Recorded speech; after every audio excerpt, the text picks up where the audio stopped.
Ya, assalamualaikum warahmatullahi wabarakatuh.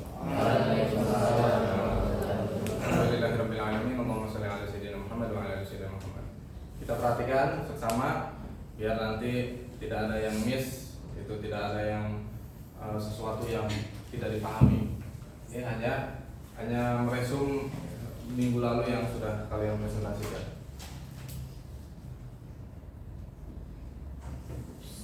Nah, ini mah termeja aja ini mah. Ya, yuk kita sama-sama belajar akidah akhlak. Itu meresum pengertian sejarah ilmu kalam. Nah, harus semangat ya. Nah, mulai dari sekarang Anda menyebutkan kalian itu khusus untuk pelajaran anak gitu. Ini santriin, santrian. Untuk siswa ikhwan, santriin, siswa akhwat, santrian. Gitu ya.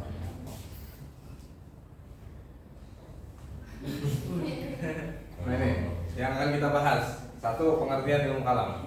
Yang kedua, sejarah ilmu kalam. Yang ketiga, isu-isu seputar ilmu kalam. Pengertian dan sejarah ilmu kalam. Ada yang bisa baca? Coba baca, Genta. Sauki. Wisnu. Isnan. Afal. Ya akhi Benzema, ata'rifu ma huwa ilmul kalam?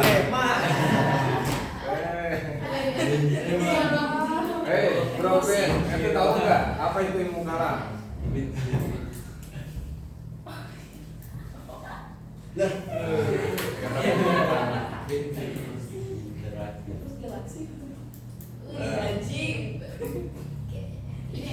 Nah, ini yang dinamakan ilmu kalam, ini istilah-istilah lain dari ilmu kalam.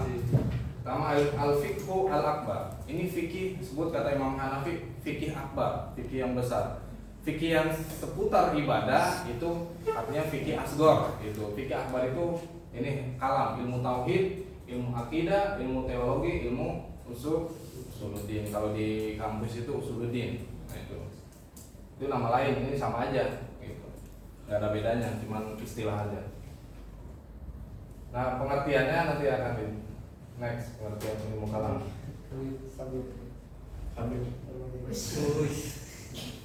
Ini pengertian ilmu kalam.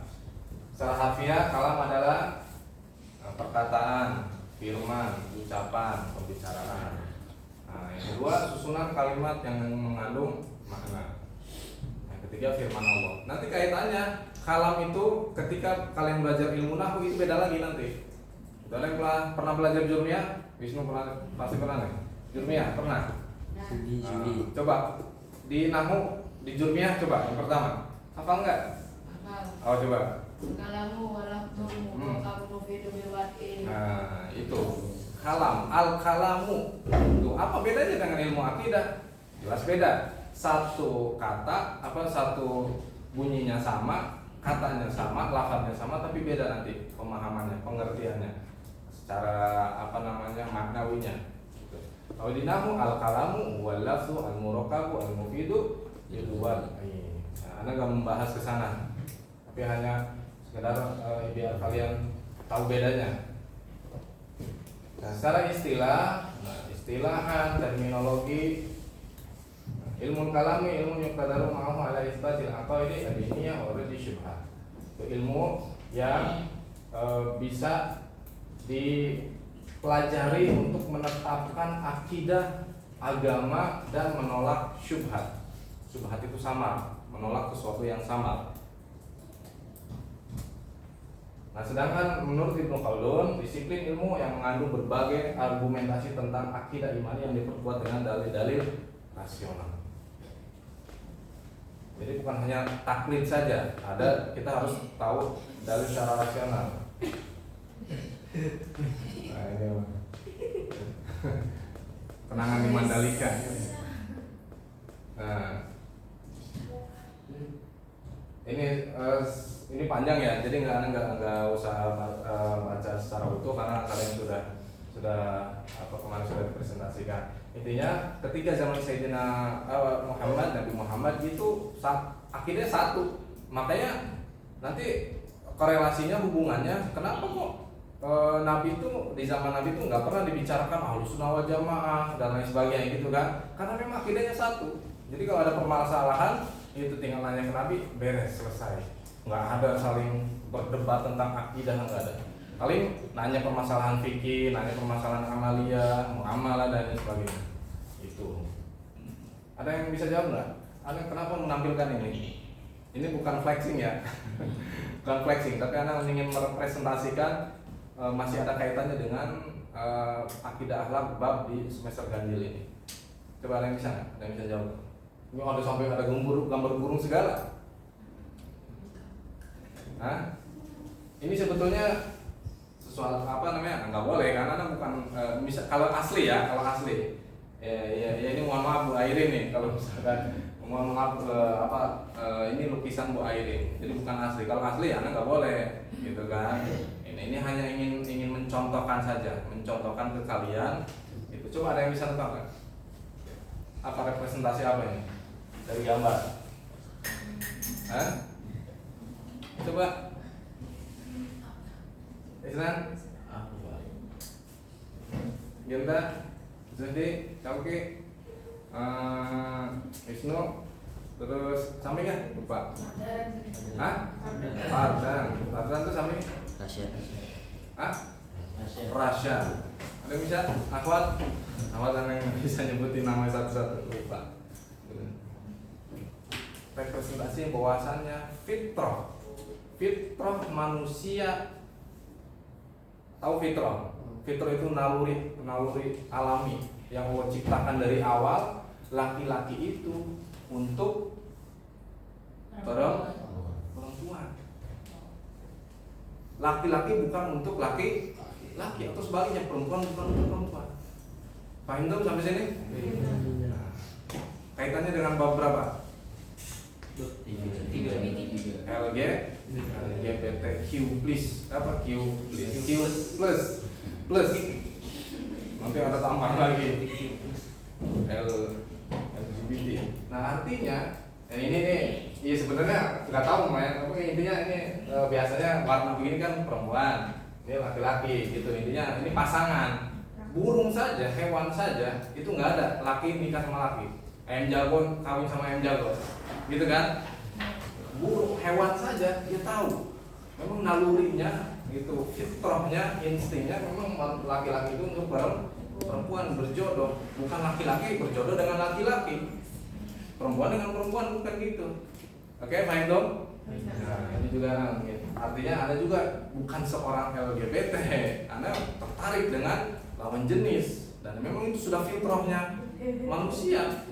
Gitu, begitupun perempuan itu tertariknya dengan laki-laki. Maka ketika ada penyelewengan, laki-laki tertarik dengan laki-laki, perempuan tertarik dengan perempuan, nah itu berarti menyalahi fitrah. Bukan hanya fitrah, nanti tentang dosa besar. Nah, ini hanya intermezzo saja. Ya, baiklah.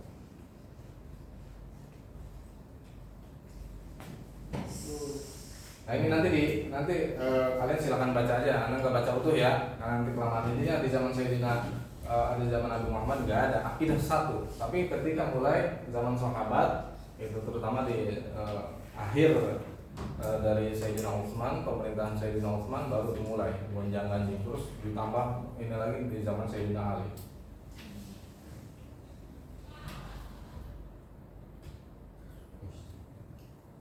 Nah, terus fase sejarah ilmu kalam, fasenya. Nah, fase sejarah ilmu kalam nih, akidah ketika pada masa Nabi Muhammad. Ini masih hijau. Kenapa Anda berikan warna hijau? Karena ini adem ayem, nggak ada istilah gonjang-ganjing debat tentang masalah akidah. Semua satu akidah karena Nabi Muhammad masih ada, gitu, masih hidup. Nggak ada perseteruan tentang akidah. Akidah pada masa Khulafaur Rasyidin. Nah, ini mulai.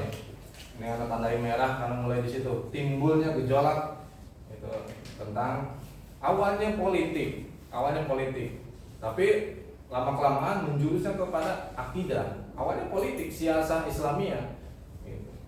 Tapi lama-kelamaan jadi malah ke akidah, gitu, nyambungnya.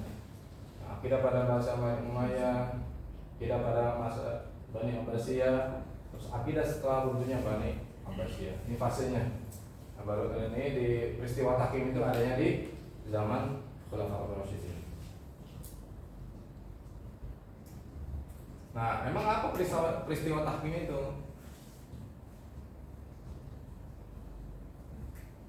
Nah ini peristiwa tahkim awalnya terbunuhnya Sayyidina Utsman.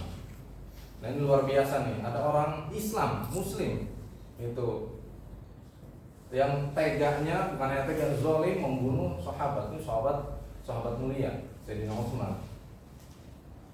Makanya disebut al-fitnah al-kubra. Dilanjutkan dengan kekhalifahan Sayyidina Ali menjadi khalifah. Tapi ada yang menolak. Nah, Sayyidina Muawiyah menolak membaiat Imam Ali. Ini masih urusan politik, masih urusan siasat Islamiyah di saat itu. Nah, mulai ini terjadi peperangan antara kubu Sayyidina Ali dan kubu Sayyidina Muawiyah yang disebut dengan perang Siffin. Nah, di mana perang Siffin itu? Nah, kubu Sayyidina Muawiyah mengajukan perundingan atau tahkim, arbitrase. Nah, perang Siffin terjadi di bulan Safar. Nah, ini sekarang kita bulan Safar ya? Bulan Safar. Tanggal berapa? Ada yang tahu? Ada yang tahu? Ya pokoknya pertengahan lah. Ini bulan Safar 37 Hijriah. Nah, Siffin, kenapa disebut perang Siffin? Nah, ini Siffin adalah nama sebuah desa di Suriah, menjadi medan pertempuran.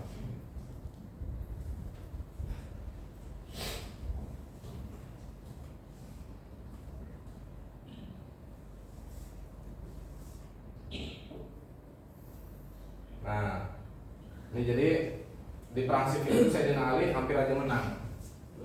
Tapi karena udah hampir terpojok nih kubu Sayyidina Muawiyah yang dipimpin, dikoordinasi oleh Sayyidina Umar bin As. Nah, terus akhirnya ngajak berunding, ngajak berunding. Udah yuk kita berunding aja, kita musyawarah. Nah, terus di mana diadain perundingan tahkim itu? Nah, menuju ke suatu tempat namanya Daumatul Jandal. Satu tempat Daumatul Jandal. Ini ada di riwayat Imam Bukhari. Daumatul Jandal terletak di antara Syam Suriah dan Madinah Al-Munawwarah, Gunung Nubi.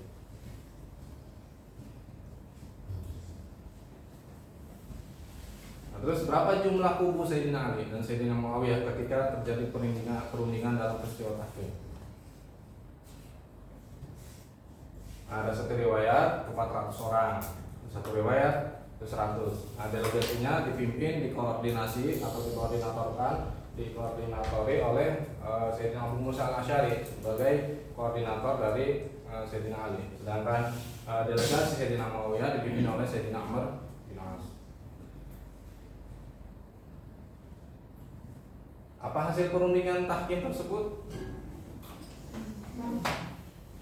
Nah, ini mencapai kesepakatan bahwasanya ini biar udah kita jangan berantem lagi deh. Itu jangan bertikai lagi. Coba kita ini aja untuk meredakan ini, sama-sama harus diturunkan dua-duanya. Kata Sayyidina Abu Musa al-Asy'ari, udah saya turunkan Ali bin Abi Thalib itu.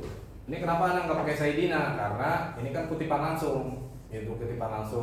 Jadi anak lagi bercerita kutipan langsung Sayyidina Abu Musa al-Asy'ari mengatakan itu. Jadi nggak perlu Sayyidina karena kan sesama sahabat nggak pakai Sayyidina gitu, karena ibaratnya sama rata. Sedangkan kita itu jelas jauh di bawah, ibaratnya dengan sahabat itu ibarat langit dan bukan bumi lagi, sumur gitu. Jadi ke dalam lagi, makin bawah lagi. Jadi jangan itu sekali-kali dengan enaknya lidah ini mengatakan Ali bin Abi Thalib kan itu Abu Bakar kan derajatnya itu jauh.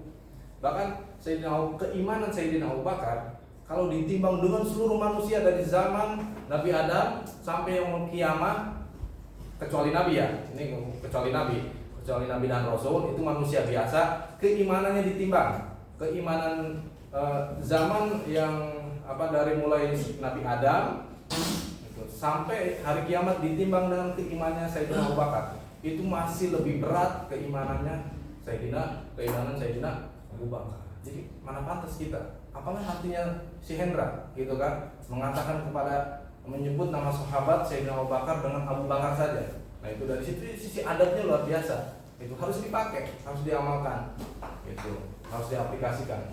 Jangan tahu adab tapi nggak dipakai. Ya sekarang contoh logika nyatanya gini aja. Kalian lagi bercerita nih, ya misalkan aja nih contoh biar kalian masuk ke otak, masuk ke logika nih. Gitu. Misalkan kalian lagi presentasi, lagi bercerita nih tentang misalkan keasramaan. Gitu. Kan ketika itu khairul huda membangunkan kita gitu ketika mau subuh. Pantas nggak coba? Pantas nggak? Nggak pakai kata Pak atau Ustadz Huda atau Ustadz Khairul Huda, pantas nggak? Jadi bagaimana dengan tokoh sahabat yang mulia? Jadi harus dipahami. Nah, kata Sayyidina Abu Musa al-Asy'ari, udah kita copot aja lah. Oke, saya copot Ali bin Abi Thalib gitu. Oke, kata Sayyidina Amr bin As, oke saya copot Muawiyah. Udah sepakat tuh tadinya. Awalnya begitu sama-sama copot biar nggak ada pertikaian lagi. Gitu. Tapi ternyata apa? Nah, bagaimana jalannya proses mengumumkan kepada umat. Nah, mulai tuh ketika mereka berunding dulu belum menyampaikan ke yang tadi ada sekitar 400 orang gitu. Nah, baru setelah sepakat sama-sama mencopot baru mengumumkan ke yang hadir di situ sekitar 400 ditambah 400 lah sekitar itu, berarti kan 800 orang. Nah, ini Sayyidina Amr bin As minta kepada Sayyidina Abu Musa, antum duluan gitu, karena kan antum lebih tua gitu, lebih tua dari anak. Jadi saya sebagai adab otomatis saya antum duluan aja gitu. Dan antum juga lebih dulu masuk Islam itu. Nah, terus apa isi pidato yang diumumkan Sayyidina Abu Musa al-Asy'ari?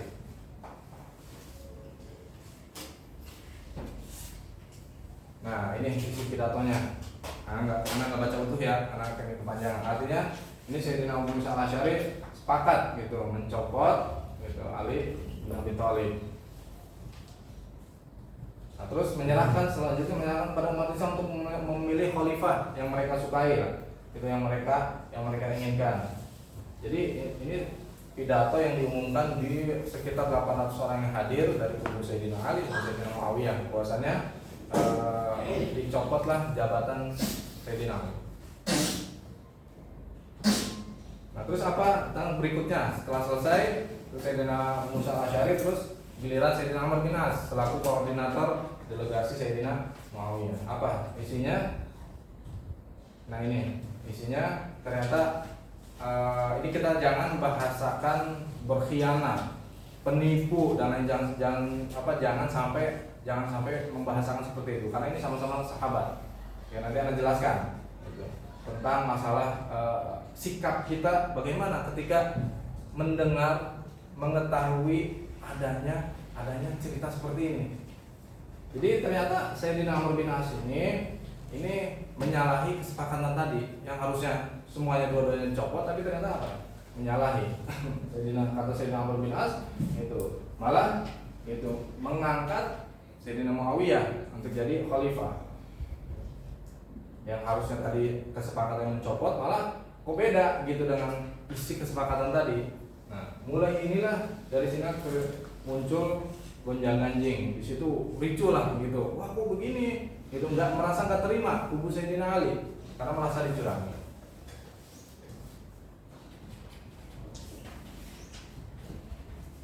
Nah, ini mulai dari pengumuman kesepakatan tadi yang dikatakanlah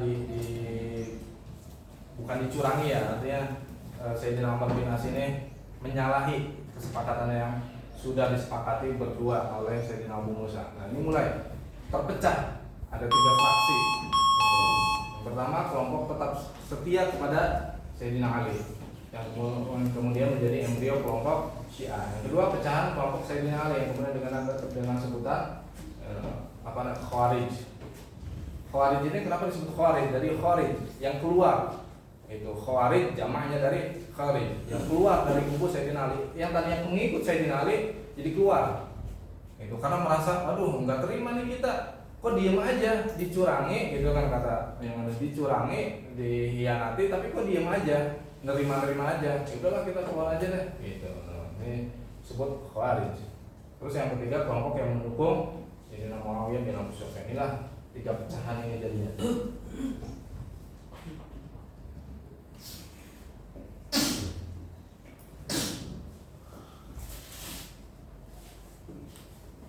Nah ini mulainya. Awalnya Khawarij itu memperdebatkan soal politik karena merasa nggak terima kan, itu tadi terhadap pengumuman tadi. Tapi kemudian menjalar itu ke persoalan teologi, akidah, usuluddin, apalagi fiqhul akbar, tauhid. Nah, misalnya apa menjalar ke teologi ini? Mereka bukan menuduh, udah langsung menjudge, menilai itu dan memastikan bahwasannya Sayyidina Utsman, Sayyidina Ali dan Sayyidina Muawiyah itu sebagai kafir karena mencampurkan antara yang benar dan hak. Maka ada perencanaan mereka untuk membunuh mereka semua. Coba secara logika, dituduh kafir, apakah pantas Sayyidina Utsman, Sayyidina Ali, Sayyidina Muawiyah, terutama Sayyidina Utsman, Sayyidina Ali termasuk 10 besar yang masuk dijamin yang Allah jamin masuk surga? Apakah orang kafir bisa masuk surga?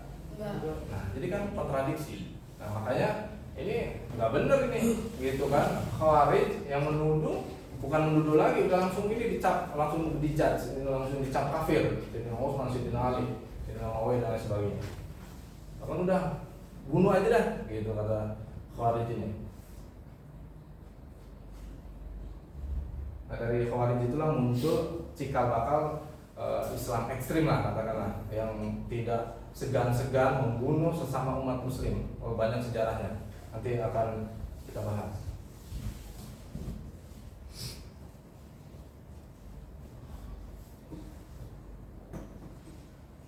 Nah ini udah mulai direncanakan pembunuhan dengan matang Sayyidina Ali oleh Ibnu Muljam. Kenapa disebut Ibnu Muljam? Namanya bukan Ibnu Muljam, ini isim kunyah sebutannya. Yang ada depannya Abi Sufyan, Ibnu Uyainah, Ibnu Muljam, itu sebutannya isim kunyah gitu. Nah, nama aslinya itu Abdurrahman. Makanya kenapa nggak pakai nama asli, kan Abdurrahman kan maknanya bagus kan? Itu hamba yang maha pengasih. Itu. Tapi ini seorang pembunuh, ini orang muslim dan seorang kafir Ibnu Muljam ini, tapi seorang pembunuh Sayyidina Ali bin Abi Thalib di Kufah. Terus berikutnya yang ditugaskan untuk membunuh Sayyidina Muawiyah ini Hajjaj bin Abdullah. Gitu. Makanya Anda nggak pakai Sayyidina ini karena ini seorang membunuh sahabat. Direncanakan membunuh Sayyidina Muawiyah, dibagi-bagi nih tugasnya. Terus Amr bin Bakar ditugaskan untuk membunuh Sayyidina Amr bin As di Mesir. Tapi pada akhirnya yang berhasil terbunuh adalah Sayyidina Ali bin Abi Thalib. Sedangkan Sayyidina Muawiyah luka-luka, Sayyidina Amr bin As karena tidak ke masjid, bukan madol gitu. Bukan madol ini mungkin ya bisa karena sakit atau ada uzur yang lain gitu. Dan berhasil membunuh Kharijah. Ternyata mirip Sayyidina Amr bin As, yang disangka Sayyidina Amr bin As, padahal Kharijah karena mirip rupanya. Nah ini memang Sayyidina Ali memang sudah dikasih, sudah dikatakan oleh Nabi Muhammad ketika Nabi masih hidup bahwasannya nanti Ali kalau ini makna bebas ya, itu karena nggak menampilkan hadisnya karena nanti panjang lebar bahasannya. Jadi intinya Nabi Muhammad itu sudah memberitahukan kepada Sayyidina Ali bahwasanya Ali nanti akan mati dibunuh, gitu. Jadi udah tahu. Kalau Nabi sudah mengatakan sesuatu itu pasti terjadi, bukan prediksi, bukan tebak-tebakan, bukan.